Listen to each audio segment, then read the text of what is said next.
ఈ ప్రభుత్వం వచ్చినాక ఏ మనిషి సంతోషంగా ఉన్నాడు నాకు అర్థం కాదు.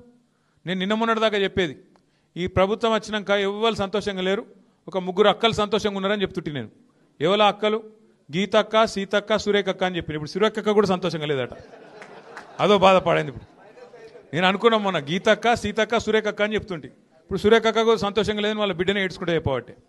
అంటే ఎందుకు చెప్తున్నా అంటే ఎవరు సంతోషంగా ఉన్నారు ఈ రాష్ట్రంలో? రైతులు సంతోషంగా ఉన్నారా?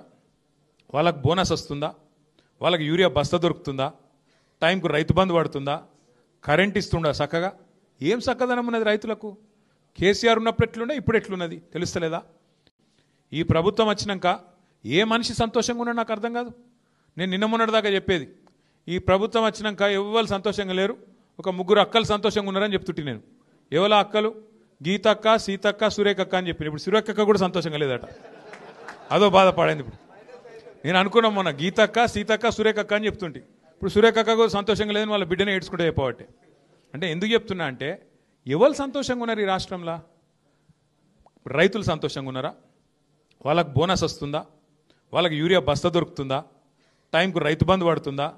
కరెంట్ ఇస్తుండా చక్కగా? ఏం చక్కదనం ఉన్నది రైతులకు? కేసీఆర్ ఉన్నప్పుడు ఎట్లుండే, ఇప్పుడు ఎట్లున్నది తెలుస్తలేదా?